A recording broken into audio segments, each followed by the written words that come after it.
ஓம் நமச்சிவாய போற்றி. வணக்கம். இந்த பதிவில் மகர ராசியை பற்றி பேச வந்துள்ளேன். மகர ராசியில பிறந்தவங்க உங்க வீட்டில் மனைவியோ அல்லது கணவரோ இருந்தாங்கன்னா சமயம் வரும் வரை காத்திருந்து சமயம் வரும்பொழுது எதை சொல்லணும் எதை சொல்லக்கூடாது அப்படின்னு சொல்லி ஒரு விஷயத்தை சாதிப்பாங்க. சுத்தமாக வச்சுக்குவாங்க. இடத்த சுத்தமாக வச்சிருக்கணும்னு நினைப்பாங்க. ரொம்ப பிடிவாதமாக இருப்பாங்க. உட்கார்ந்த இடத்துலையே எல்லாத்தையும் வேலை வாங்குற சூட்சம் தெரிஞ்சவங்களா தாங்க இவங்க இருப்பாங்க. அதனால தான் இந்த ராசி பூமி ராசி அப்படின்னு சொல்கிறாங்க. பாதி பயன் தரும், பாதி பயன் தராது அப்படிங்கிற மாதிரி இந்த ராசினோட தன்மை இருக்குங்க. அப்போ இந்த ராசி பிற மீது அன்பு செலுத்துவாங்க, சீக்கிரமாக புரிஞ்சுக்குவாங்க. சமயம் வரும்போது எதையுமே சாதிக்கக்கூடிய தன்மை இவங்களுக்கு இருக்குங்க. அடுத்து சரராசி பாதி பயன் தரும் ராசி. உடம்புல மூட்டு, முழங்காலு, கணுக்காலு இதெல்லாம் பார்த்தீங்கன்னா மகர ராசியை தான் பாதிக்கும். இவங்களுக்கு குடிசை பகுதி, தனித்த இடங்கள், சுடுகாட்டு பகுதி, பிண அறை, குகைகள், காட்டு பகுதியில் இருக்கும் புதக்குழி இதெல்லாம் இந்த மகர ராசியை தாங்க குறிக்கும். இவங்களுக்கு வாழ்க்கைன்னு பற்றி பார்த்தோம் அப்படின்னா புதற்குழியில மாட்டுங்கிற மாதிரி ஆயிடுச்சே, வெளியில வர முடியலையே அப்படின்னு சொல்லுவாங்க. சில பிரச்சனைகளும் வருங்க. மகர ராசியில பிறந்தவங்க தோற்றம் எப்படி இருக்கும்னா மெலிந்த தோற்றம், பலம் இல்லாதவங்களாக தெரிவிங்க. ஆழ்ந்த கண்கள், மிருதுவான முடி, சிக்கனமாக இருப்பீங்க. இந்த மகர ராசிக்காரங்க கிட்ட நீங்க ஒரு வேலையை கொடுத்தீங்க அப்படின்னா ஒரு அமௌண்ட் கொடுக்குறீங்கன்னு சொன்னா அந்த அமௌண்ட்டுக்குள்ளேயே எல்லா வேலையும் முடிச்சிருவாங்க. பொதுவாக இந்த ராசிக்காரங்க வரக்கூடிய நோய்கள் பற்றி பார்த்தோம் அப்படின்னா வாத நோய் வரலாம், கீழ்வாதம் வரலாம், குஷ்டம், அக்கி, செரிக்கிறதெல்லாம் குறைவாக இருக்கும். சில பேருக்கு மனநோய், நரம்பு வலி, சொரிசிரங்கு இதெல்லாம் வரக்கூடிய வாய்ப்பு உண்டுங்க. அப்போ இவங்க மனதை ஒருநிலைப்படுத்தி கொள்ளக்கூடிய வழியில் போகணும். மகர ராசிக்காரங்க ஓய்வெடுக்காம கடினமாக உழைப்பாங்க. இவங்களுக்கு தெற்கு திசையை தாங்க குறிக்கும். இவங்க எண்ணெய் கிணறு, மண்ணுக்கு அடியில் விளையக்கூடிய அனைத்தும், அரங்கம், கட்டிட வேலை, தோல் வியாபாரம், மண் வியாபாரம், நிலக்கரி இந்த மாதிரி தொழில் செய்தாங்கன்னா மிக மிக சிறப்புங்க. இவங்க கிட்ட 1000 ரூபாயை கொடுத்து ஒரு பொருளை வாங்க சொன்னால் 950 ரூபாய்க்கு பொருளை வாங்கிட்டு மீதி 50 ரூபா கமிஷன் எடுத்துக்குவார். 1000 ரூபாய்க்கு பொருளை வாங்கின மாதிரி பில்லை காட்டிடுவார். கமிஷன் எடுப்பதில் கில்லாடின்னு கூட சொல்லலாங்க. இவங்களுக்கு இளம் வயசுலே தலைமுடி நரைச்சிருங்க. இந்த மகர ராசிக்காரங்க பணம் சம்பாதிக்கலே கில்லாடியாக இருப்பாங்க. பணத்தில் மட்டும்தான் இவங்க குறியாக இருப்பாங்க. எதை பேசினாலும் பணமாக தான் இவங்க பார்ப்பாங்க. தனக்கு வரக்கூடிய வாய்ப்பை நல்லா பயன்படுத்திக்குவாங்க. ஏன்னு கேட்டால் அவளை சீக்கிரமாக அவங்களுக்கு வாய்ப்பு வராதுங்க. அதனாலேயே அந்த வாய்ப்பை பயன்படுத்திக்குவாங்க. இவங்க மகர ராசிக்காரங்க 29 வயசு கிராஸ் ஆகிற வரைக்கும் அவங்க சிரமத்தை அடைவாங்க. உங்கள் கணவராகட்டும், மனைவி ஆகட்டும் 29 வயசு வரைக்கும் அடி வாங்கி சிரமப்பட்டு கடின உழைப்பால் முன்னேறி இருப்பாங்க. ஸோ அதனால் தன்னுடைய வாழ்க்கையில் இளம் பருவத்தில் எண்ணற்ற பிரச்சனைகள், எண்ணற்ற கவலைகள், ஒரு கஷ்டமான சூழ்நிலையில தான் அவங்க இருந்திருப்பாங்க. சாப்பாடு கூட வழி இல்லாமல் ஒரு கஷ்டமான சூழ்நிலையில தான் இருந்திருப்பாங்க. 30 வயசுக்கு மேலே கிளுகிளுன்னு இருப்பாங்க. அது போகமாக வாழ்க்கை கூட அமையலாம், அபோகமான வாழ்க்கை கூட அமையலாம். பணத்தில் மட்டும்தான் அவங்க குறியாக இருப்பாங்க. இந்த மகர ராசியினோட உருவம் முதலை ஆகுங்க. உட்கார்ந்த இடத்துல இருந்து கொண்டே தங்களோட காரியங்களை நடத்தி செல்வதில் வல்லவர்களாக இருப்பாங்க. முதலை தன் இறைக்காக ஒரு இடத்துல ஆடாமல் அசையாமல் காத்து கொண்டு இருக்குமோ அதே போல் தங்கள் காரியத்தில் கண்ணாக இருப்பாங்க. முதலைகளை போல பாசாங்கு காட்டுவதில் வல்லவர்களாக கூட இருப்பாங்க. பொதுவாக சோம்பேறிகளாக காணப்பட்டால் கூட தன் தேவைக்குன்னு வரும்போது மிகவும் வேகமாக அதை செயல்படுத்துவாங்க. முதலை தன் இறையை பிடிக்கும்போது எப்படி துரிதமாக செயல்படுகிறதோ அதே போல தாங்க ஒவ்வொரு செயலிலும் துரிதமாக செயல்படுவாங்க இந்த மகர ராசிக்காரங்க. இவங்க பெண் ராசியாக இருந்தால் இவங்க அதிக புத்திசாலித்தனமாக இருப்பாங்க. எந்த ஒரு விஷயத்திலையும் கவனமாக இருந்து அந்த காரியத்தங்களை அவங்களுக்கு ஏற்ற மாதிரி முடிப்பாங்க. எந்த ஒரு காரியத்திலும் கெட்டிக்காரத்தன்மையுடன் லட்சியவாதத்துடன் செயல்படுவாங்க. அதிகமாக கூச்ச சுபாவம் இவங்க கிட்ட இருக்குங்க.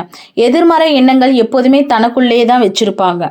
மன இருக்கமுடையவர்கள் கூட சொல்லலாம். பொறுமையானவர்களாக இருப்பாங்க. ஆனால் சூழ்நிலை சந்தர்ப்பங்களால பொறுமையை இழந்துட்டாங்கன்னா மிகவும் கடுமையானவர்களாக மாறிடுவாங்க. இவங்களுக்கு பிடிவாத பிடிவாத குணம் இருக்குங்க. இவங்க மிகவும் ரொம்ப சுறுசுறுப்பாக இருப்பாங்க. சரசரவென காரியமற்றுவதில் வல்லவராக இருப்பாங்க. வேகமான செயல்பாடு தான் இவங்க கிட்ட இருக்கும். வேகத்திலும் சற்றே அவசர குணமும் இருக்கும். விவேகம் இல்லாமல் செயல்படவும் மாட்டாங்க. ஆனால் வேகமாக நிலைப்பாட்டுடன் தன்னுடைய காரியத்தை விரைவில் முடிப்பதற்கு மட்டுமே குறிக்கோளாக கொள்வாங்க. இந்த மகர ராசிக்காரங்க நிலத்தன்மைங்கிறனால சோதனை வந்தால் கூட அதை தாங்கி வெற்றி நடை போடுவதில் வள்ளல்னு கூட சொல்லலாம். பக்குவமாக இருந்து ஒரு காரியத்தை செய்வாங்க. எந்த ஒரு காரியத்திலும் முதல் கட்டத்தில் இருந்து கடுமையான உழைப்பையும் கடுமையான சோதனை கடந்து வந்தவர்களாக தான் இருப்பாங்க. மகர ராசி பொருள் தன்மைங்கிறனால கடின உழைப்பாளியாக இருப்பாங்க. கடமை உணர்ச்சியுடன் பாடுபட்டு முடிக்கும் ஆற்றல் உள்ளவர்களாக இருப்பாங்க. பொருளீட்டும் ஆர்வம் அதிகமாக இருக்கும். அந்த அளவுக்கு உழைப்பையும் கொடுப்பார்கள். மகர ராசி தெற்கு திசையை குறிக்கிறதுனால பெரும்பாலும் தெற்கு திசையில இவங்களோட இருப்பிடம், வீடு, மனை, வாசல், தொழிற்ஸ்தாபனம் இதெல்லாம் அமைஞ்சா மிக சிறப்பாக அமையும். இவங்களுக்கு உழைப்பில் அதிகம் ஆர்வம் காட்டுபவர்களாக இருப்பாங்க. எந்த வேலையும் திறம்பட செய்து பெரியவர்களால் உழைத்து வாழ்பவர்களாக சமுதாயத்தில் காணப்படுவாங்க. யாரிடமே பொறுப்பை ஒப்படைக்க மாட்டாங்க. அவங்களோட பணியை அவங்களே செய்யணும் அப்படின்னு தான் நினைப்பாங்க. ஏன்னா அவங்களுக்கு அது திருப்தியை உண்டாக்குங்க. அப்போது தான் நம்முடைய பணி திறம்பட முடிந்தது அப்படின்னு அவங்க நம்பிக்குவாங்க. அவங்களுக்குள்ளே அவங்க நம்பிக்குவாங்க. இவங்க தங்கம் முதல் மண் வரை உள்ள பொருட்கள் மீது ரொம்ப விரும்புவாங்க. இந்த மகர ராசி வாதத்தன்மைங்கனால உடல்ல எலும்புகள், முட்டிகள், உடல் சார்ந்த உபாதைகள் ஏற்படுறதுக்கு வாய்ப்பு இருக்குது. பாதம் சம்பந்தப்பட்ட நோயும் சீரான சுவாசம் இல்லாத தன்மையும் ஏற்பட்டு உடல் உபாதைகள் ஏற்பட வாய்ப்பு இருக்குது.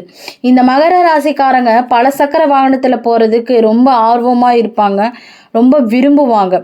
கூட்டத்தை அதிகமாக விரும்பக்கூடியவங்க தான் இவங்க. இவங்க பொதுவாக மனிதர்கள், பறவைகள், விலங்குகள் உடன் பயணிக்கவும் அதிகமாக ஆர்வம் உள்ளவர்களாக இருப்பாங்க. இந்த மகர ராசிக்காரங்க முழங்கால்ங்கிறதுனால முழங்கால், மூட்டு பகுதி சம்பந்தமான உடல்நிலை தொந்தரவு இவங்களுக்கு இருந்து கொண்டே தான் இருக்குங்க. இவங்க தம்மை பணிபவர்களை அதற்கு கீழா பணிவார்கள். அடக்கி ஆள நினைப்பவர்களை எதிர்த்து நிற்பாங்க. நல்லது கெட்டது இரண்டுமே கலந்து குணம் இவங்கக்கிட்ட இருக்கும். நல்லவருக்கு நல்லதாகவும் கெட்டவருக்கு கெட்டவர்களாகவும் இருப்பாங்க. இவங்க தங்களோட மனசில் தோண்டியதை செய்வாங்க. ரகசியங்கள் வரை நிறைஞ்சிருக்கும். சூழ்நிலைக்கு ஏற்ற மாதிரி மாற்றிக்கொள்ளும் தன்மை இவங்களுக்கு இருக்கும். இவங்களுக்கு நீர்நிலைக்கு அருகில் இருக்க விரும்புவாங்க. எவ்வளோ வருமானம் வந்தால் கூட அதற்கேற்ப செலவு செய்வாங்க. உணவு கட்டுப்பாடு இருக்காது. திருமண வாழ்க்கை சிறப்பை தராது. ஆரோக்கிய குறைபாடு இருந்துக்கிட்டே தான் இருக்கும். புத்திசாலியான குழந்தைகள் இவங்க பெறுவாங்க. இவங்க தகப்பன் வழி சொத்துக்கள் நிலைக்காது. எப்போதுமே ஆடம்பரமாக பேசும் ஆர்ப்பாட்டம் வீரராக இருப்பாங்க. ஏற்றம் இறக்கமான வாழ்க்கையை அவங்களுக்கு அமையுங்க. முன்னேற பல வழிகள் போராடி வேண்டி இருக்குங்க. பல உதவிகள் பிறரிடம் இருந்து வரும். அந்த பண உதவிக்கு மாற்றாக வேறு ஏதேனும் தேவை உங்களை பிறர் பயன்படுத்துவார்கள். எதிலுமே எச்சரிக்கை உணர்வு தேவைங்க. மன உறுதியும் சகிப்புத்தன்மையும் மிக்கவர்களாக இருப்பீங்க. பிடிவாத குணத்தை விட்டால் நீங்கள் சீக்கிரம் முன்னேறுவீங்க. அதான் இந்த மகர ராசி குணங்கள். இவர்கள் எப்போதுமே யாரையுமே மதிக்காம தன் இஷ்டம் போல காரியங்களை செய்து வெற்றி பெறணும் அப்படின்னு நினைக்கிறவங்க தான் இந்த மகர ராசிக்காரங்க. இவங்க சிவந்த மேனியும் பெரிய கண்களையும் உடம்பத்துல ஏதோ ஒரு மச்சங்களையும் பெற்றிருப்பவங்களாக இருப்பாங்க. இவங்க கல்வி கேள்விகளை பிரகாசத்தையும் புத்திர ஸ்தானங்களுக்கு குறைவிருக்காது. மனைவியிடம் அதிகமான பிரியத்துடன் இருப்பாங்க. மனைவியை போக்கின் தான் நடந்து கொள்வாங்க. சுபாவத்தையும் பெற்றிருப்பாங்க. தனக்கு நிகர் யாருமே கிடையாது அப்படிங்கிற நோக்கத்தோட இருப்பாங்க. செல்வந்த குடும்பத்துல பிறந்து நடுத்தர வயதுல சில சிரமங்களை அனுபவிச்சு பிற்காலத்துல பெரிய அந்தஸ்தையும் செல்வ சுகங்களையும் ஸ்திர சொத்துக்களையும் பெறுபவர்களாக இருப்பாங்க. குடும்பத்துல சந்தோஷம் அதிகமாக இருக்குங்க. இந்த மகர ராசியில சரம், நிலம் இரண்டுமே இருக்கும். இது சதுப்பு நில காடுகளை தான் குறிக்கும். நிலம் என்றாலே சார்ந்த குணத்தையே குறிக்கும். சார்ந்த குணம் என்றாலே பெருமை தானே. ஆனா இவங்களோ சார்ந்த குணத்திலே வேகமாக செயல்படக்கூடிய நபர்களாக இருப்பாங்க. அதாவது முடியாது என்ற ஒரு செயலை கூட பதட்டப்படாமல் சாந்தமாகவும் பொறுமையாகவும் அதே போல வேகமாகவும் செயல்பட்டு அந்த காரியத்தை முடிக்கிறவங்க தான் இந்த மகர ராசிக்காரங்க. இந்த மகர ராசிக்காரங்க வந்து ஒரு நிலம் ராசிங்கிறனால நீங்கள் எந்த ஒரு கோயிலுக்கு போனாலும் அந்த கோயிலில் நீங்கள் அடிப்பிரச்சனமும் அங்கப்பிரச்சனமும் அல்லது அங்கே இருக்கிற கோயிலை சுற்றி வர வழிபாடுகள் செய்வதும் உத்தமங்க. கிரிவலம் செல்வதும் மலையேறி கோயிலுக்கு செல்வதும் ரோப் கார்லெல்லாம் போகக்கூடாது, மலையேறி தான் போகணும். அதே போல் நடைப்பயணம் செய்து நம்ம பழனி முருகனுக்காகட்டும் அல்லது சபரிமலை ஐயப்பனுக்காகட்டும் எந்த ஒரு கோயிலாக இருந்தாலும் சரி நடைப்பயணம் செய்து நீங்கள் வழிபாடு கொண்டிருக்கலால் உங்கள் பிரார்த்தனைகள் அனைத்தும் 100% வெற்றி பெறுவது உறுதிங்க. நன்றி, வணக்கம். ஓம் நமச்சிவாய போற்றி.